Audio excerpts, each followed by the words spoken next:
Live from downtown Detroit, home of WDIV and Click on Detroit, Local 4 News at 5 starts now. After more than a week of watching the skies in the afternoon and evening, we are running the rain out of town. Find out if it comes back this holiday weekend. Drive down almost any street in Detroit, you're bound to see a big mess like this. What is the plan to clean it all up? We are getting new information from the mayor's team.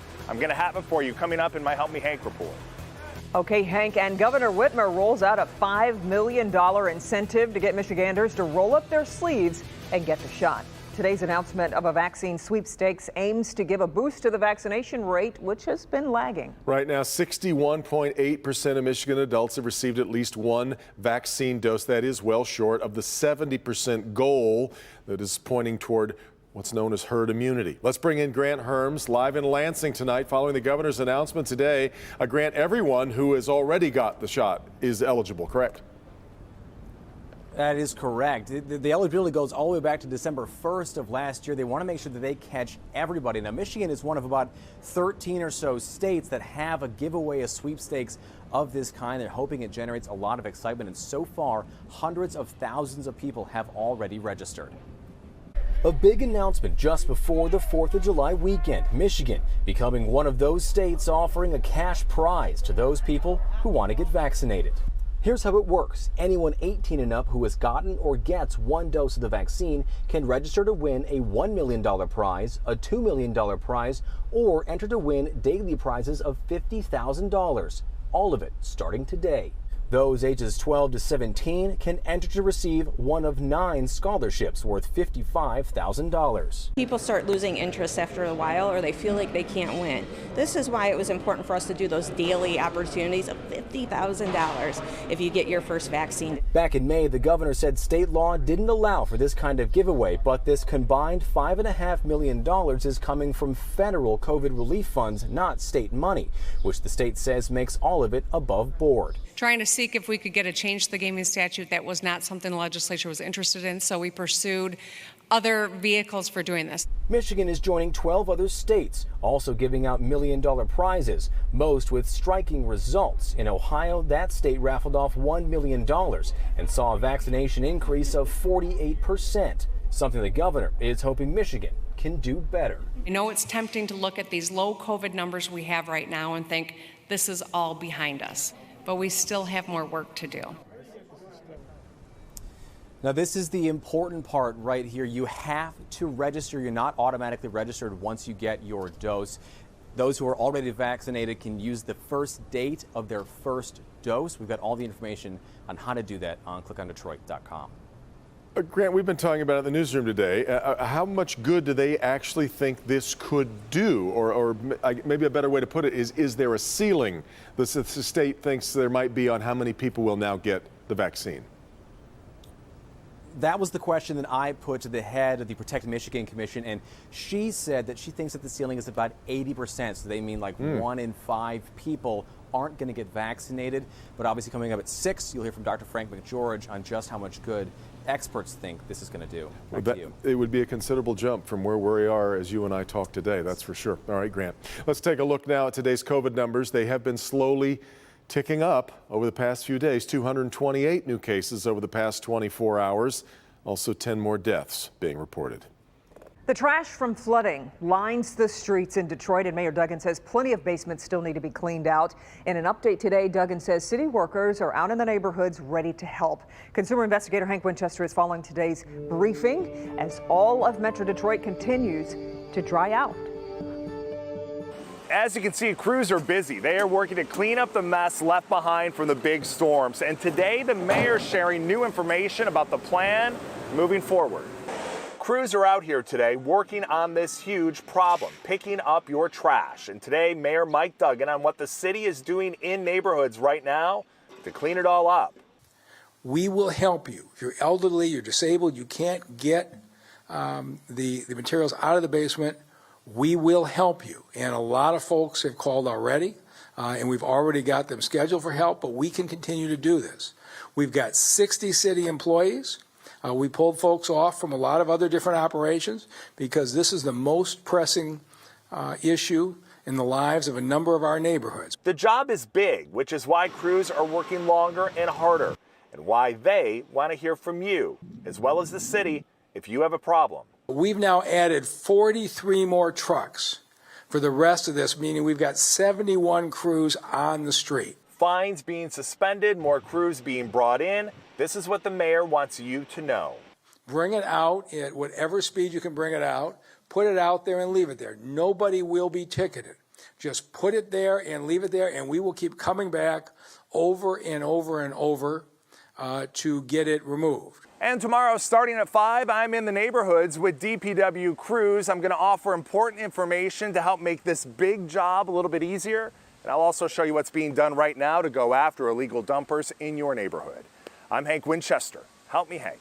Is a big job indeed, Hank. Thank you. And if you spot illegal dumping around town, get in touch with Hank. You can call him at 313-634-WDIV, or you can send him an email to helpmehank@clickondetroit.com, or you can reach out on all social media channels. Crews continue to repair I-94 following last weekend's flooding. Sky 4 was overhead this morning as more concrete was being poured. MDOT expects the eastbound lanes from Michigan Avenue to West Grand Boulevard to be closed for another week or two. They say it is taking a while because most of the needed repairs are under the Warren Bridge, where they can't use large equipment, so the work goes on. Westbound is open. A Detroit man is formally charged in a hit-and-run crash that killed a child in Warren. 22-year-old Maurice Sumler is charged with leaving the scene of an accident causing death. The crash happened Tuesday night on Van Dyke between 9 and 10 Mile. Prosecutors say Sumler tried to beat a red light when he hit 5-year-old Preston Singleton and kept going. Sumler pleaded not guilty to the felony charge. If convicted, he faces up to 15 years in prison. The namesake business of former President Trump and its chief financial officer have pleaded not guilty to charges involving tax crimes. The Trump Organization and CFO Alan Weisselberg are facing 15 felony counts in an alleged 15-year tax scheme.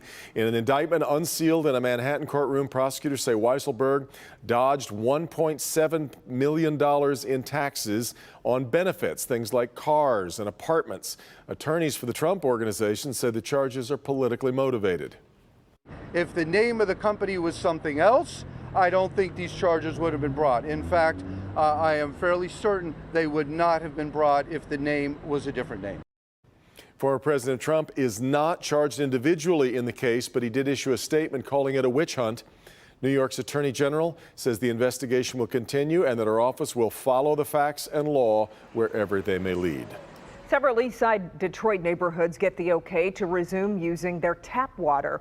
Cornerstone Village, East English Village, and Morningside neighborhoods can resume using the water after flushing their plumbing. Detroit Water and Sewerage launched an investigation Wednesday after reports of rusty water coming from the taps. Water officials say the water is clear and there are no indications of a water quality issue. Well, you can feel it as soon as you get outside right now. The humidity has really finally dropped throughout the day. Boy, do we deserve it. But some spots have seen a bit of rain this afternoon, including over at the Rocket Mortgage Classic at the Detroit Golf Club. Let's get on over to Ben. The relief has finally arrived, Ben. Yes, Kim and Devin, the showers and thunderstorms are going kicking and screaming, but they are finally getting out of here, and they're trying to hold on as best they can here to the south zone.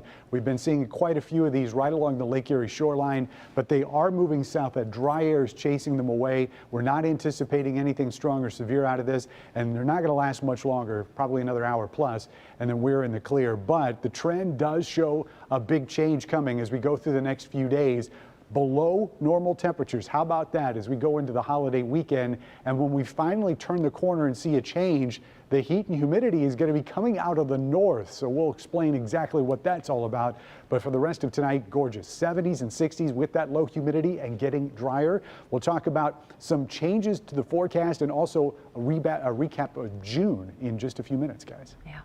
All right, Ben, as Kim mentioned, round one of the Rocket Mortgage Classic underway right now at the Detroit Golf Club as the PGA Tour's top players vie for $7.5 million in prize money. Tournament is back, so are the crowds after fans, of course, weren't allowed to be there last year. That's right. It's really busy over there. Jason Colthorpe got the plum assignment and is covering the tournament for us tonight. Jason, how's it going out there?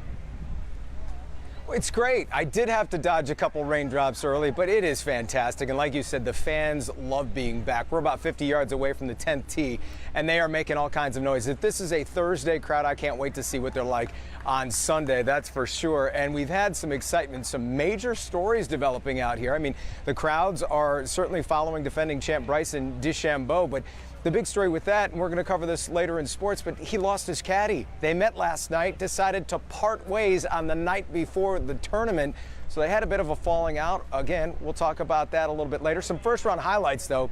There was some rain, as Ben said, and there were a couple moments where they had to call the players off. Then as soon as they went back out, they had to get called off again. The fans rolled with the punches, and they finally were able to restart around 3:30. And when they did, Matt Wolff, he's got an eagle putt on 17 from 18 feet. He drills it. He finished at 5 under. And then how about the PGA champ, the reigning PGA champ, Phil Mickelson? Same hole, eagle putt, 60 feet, and it's just going to slide by for Phil. He ended up with a 3 under, 69. He's 6 behind the leader, Davis Thompson, and he knows he has to play better. The greens are in great shape. They're beautiful. And you can make a lot of putts. I just need to get a little hot with a putter here the next few days, but I'm playing well. So we have some drama with DeChambeau and his caddy going Splitsville, but also with Phil Mickelson. A story came out in the Detroit News yesterday chronicling some federal documents about his dealings with a bookie from 2007. Well, the story drops yesterday. Phil actually responded on Twitter, and he just addressed it a moment ago following his round. And the downer is, Phil says it's things like that that are leading him to think he will not return to this tournament. We're going to get into all that when we come back for sports at 5 and 6. You can hear the crowd getting fired up. They're introducing the next round to tee off on 10. Again, it's only Thursday. They're fired up. So exciting. Yeah, can't wait to talk to you at 6. Yeah, a lot more to talk about, right? Yeah. Other news today, President Biden visiting Surfside, Florida, as new concerns emerge at the condo collapse site. Ahead here at 5, why the search for survivors had to suddenly be suspended. Also, it's a good news, bad news scenario for Danny Fenster. What happened today in court for the local journalist jailed in Myanmar. It's giving his family hope even after the judge delivered a setback. Sean? Up next on Local 4, the defenders helped frustrated neighbors get semi-truck traffic out of their neighborhoods. Tonight they're asking, though, why those trucks are back, and we are getting answers for them.